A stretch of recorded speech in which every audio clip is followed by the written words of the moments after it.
Bien, le corrigé de l'exercice numéro 2, là, de la fiche que je vous ai donnée. Donc, on regarde l'énoncé. On vous dit le gérant d'un restaurant développe une nouvelle formule de restauration rapide.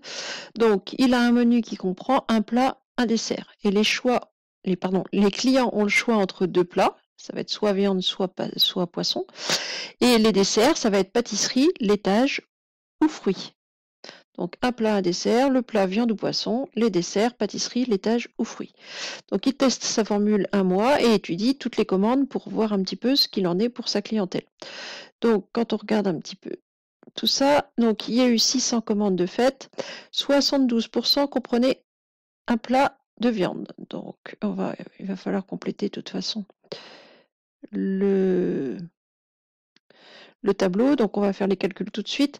Donc on vous dit, donc les 600 commandes, donc le total de 600 ici, 72% contenaient de la viande. Donc la viande, c'est ici, peu importe le dessert, 72% des 600 commandes contiennent de la viande, on va calculer ça, donc 72%, c'est 0,72.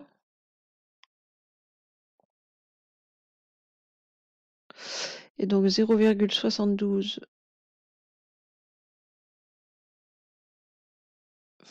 fois 600.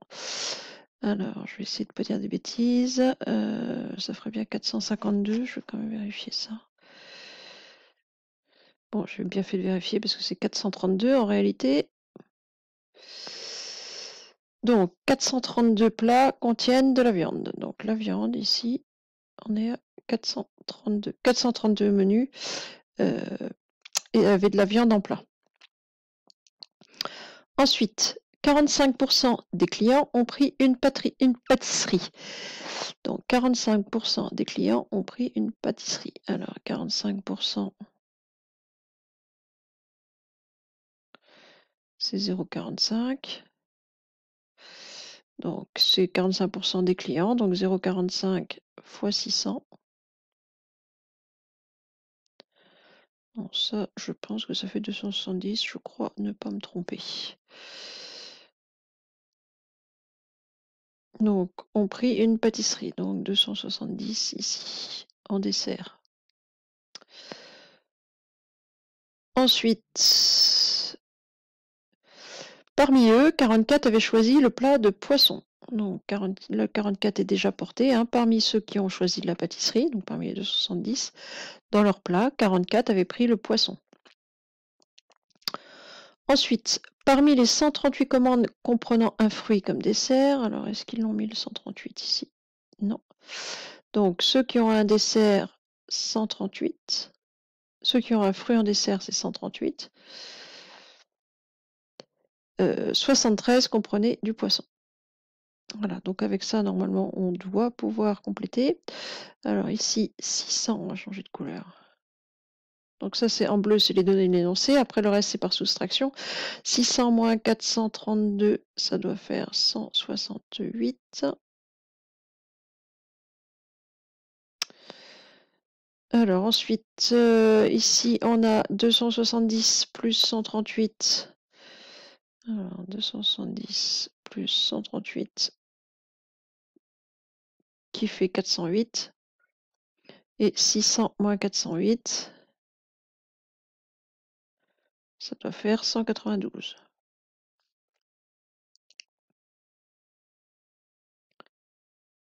Ici, j'ai aussi, je peux compléter ici 44 plus 73. Alors, ça doit faire 117. Et donc 168 moins 117, ça fait 51.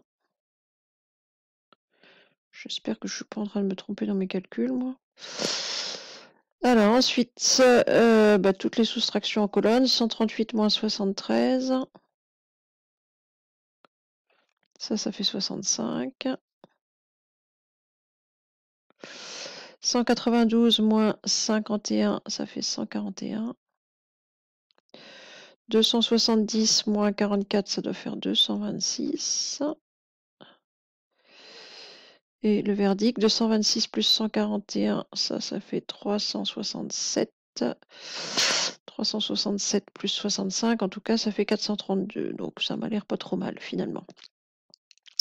Voilà pour le tableau, alors que pas très compliqué à compléter, surtout avec une calculatrice. Comme j'ai fait tous les calculs sauf celui-là de tête, j'espère juste que j'ai pas laissé une erreur. Sinon, bah, vous me le direz, je referai la vidéo.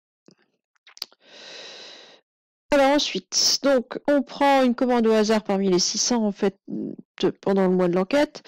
On appelle A l'événement, la commande comprend du poisson, et B la commande comprend une pâtisserie. Alors ici, on ne pouvait pas les appeler P parce que les deux commençaient par un P. Donc A le poisson, B la pâtisserie. Donc probabilité de A, ça c'est facile.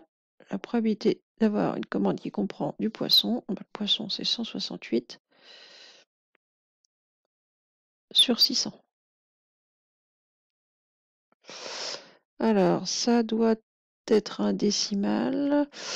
0,28, si je ne me suis pas trompée. Ensuite, P de B, donc la probabilité de l'événement B. Donc l'événement B, c'est la commande comprend une pâtisserie. Donc P de B, ça va être 270 sur 600.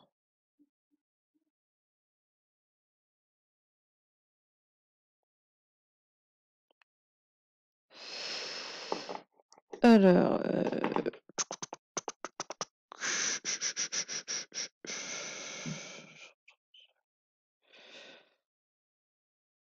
ça va faire 0,45.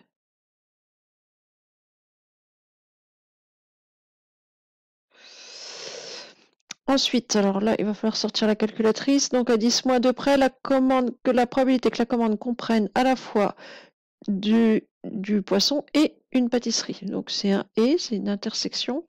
C'est l'intersection entre les deux. Ici, c'est la probabilité de A inter B. Donc, à l'intersection entre poisson et pâtisserie, on a un 44. Donc, 44 sur 600. Alors, effectivement, ça tombe pas juste. Alors, faut regarder ça.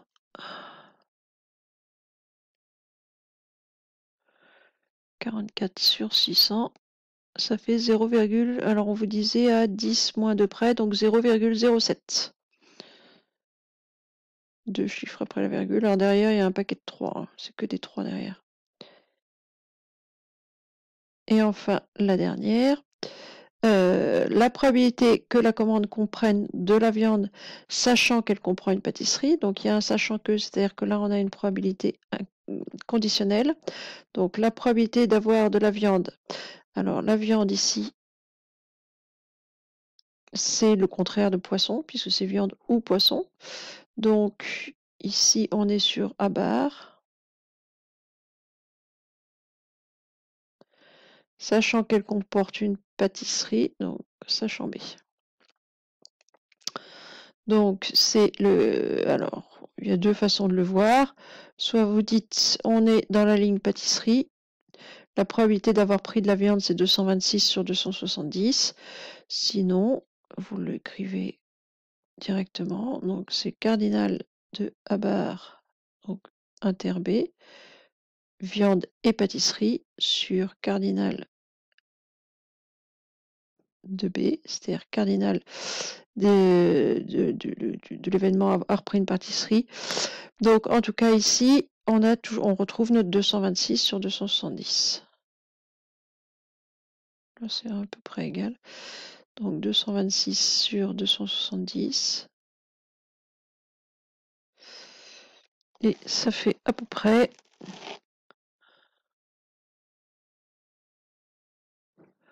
0,84. C'est 0,83, mais derrière c'est un 7. Donc on va arrondir ça à 0,84. Voilà, c'est tout pour cet exercice. Pas de difficulté réellement.